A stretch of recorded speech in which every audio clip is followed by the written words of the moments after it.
News, views, voices of the global Indian community. India abroad. Again, it's a 10-year journey is something to be looked at.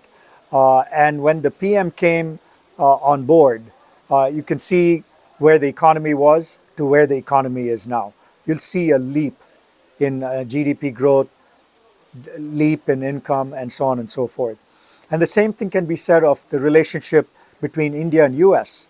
The trade has more than doubled in the same time frame. So you see all the metrics are trending in the right direction for India and for US-India relationship as well. So I think it's been on a right trajectory, right course, which I think will be appreciated. Yeah, I think what has happened in the 10 years is the focus on infrastructure has been the differentiating factor, right? The amount of roads being built, the amount of railways being built, new rail coaches and engines, and you look across the board, you see so much investment in infrastructure in ports, airports, the latest being the T2 terminal in Bangalore, which is world-class and is getting so much attention. So I think the right focus has been on infrastructure, which will then result in jobs, which will then result in factories, which will result in more communities being built, and will result in India really moving up. So I think that was the big, differentiator for the growth in the 10 years has been the focus on infrastructure.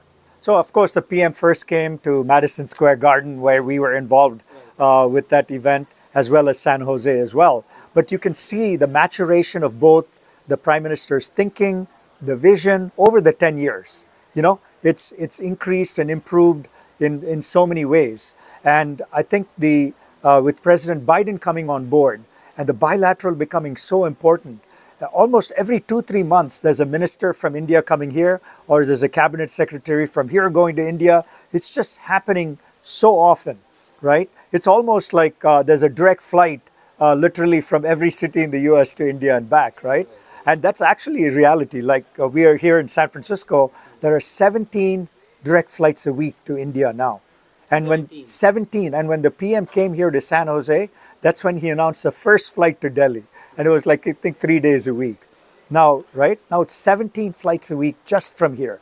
Now they've announced they'll go to Los Angeles, they'll go to other cities. So you'll see this dramatic improvement in air traffic, direct flights, which I think will also build tourism, but also build the diaspora going back and forth to meet their relatives. I mean, it's all trending, again, in infrastructure development, right? Yeah. Getting more planes, privatizing Air India so that now Tatas have ordered 500 new planes. All that is going to make a huge impact. You've seen recently that the diaspora remittances from across the world to India is 110 billion, right? Out of that, 23% is coming from the US. So this money is not the typical money that goes from Gulf to help their families in India. This money is for investment.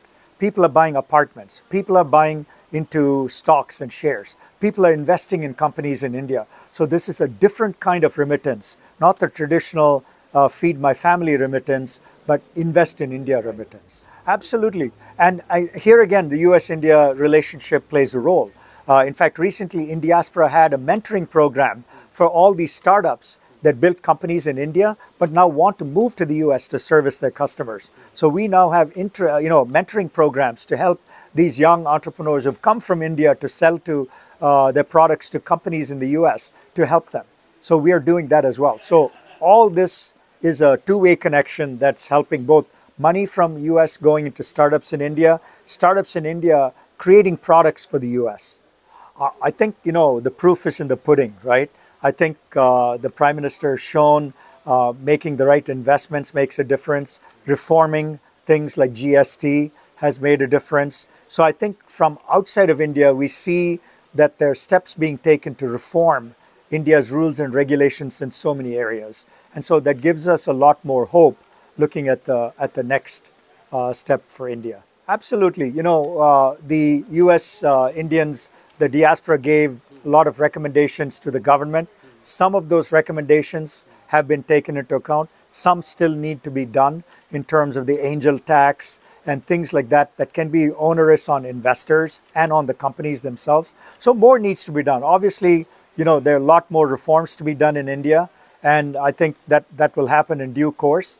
But it's moving in the right direction, and that's what counts a lot.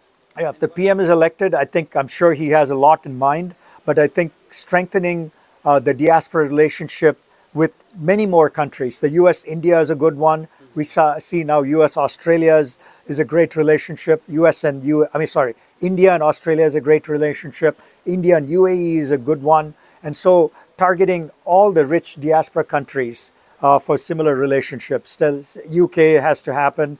That trade agreement has not happened yet. There's also Canada, where things are not as promising as the other countries. So doing that one. And so really targeting the top 10 countries where there's Indian diaspora and making sure those relationships are similar to what has happened between India and US. For India, the wish list is, really growing the economy where the people at the bottom of the pyramid, like my mentor C.K. Prahalad always mentioned, the bottom of the pyramid to move up. And I think building infrastructure will allow a lot of people who are poor to have connectivity, not just phone connectivity, but transportation connectivity and many other things like that can uplift them even more. I don't give any predictions. I'm not an Indian voter, so I think the voters will make the right choice. And we wish India all the best in the election cycle. And we have an election coming here following that. Again, I won't make a prediction other than saying Indian Americans are very involved in politics in the US on both sides, the Democratic and Republican sides. So I think there'll be highly contested elections here as well. So I hope this is the year when both democracies prevail, democratic norms prevail, and both countries come out stronger.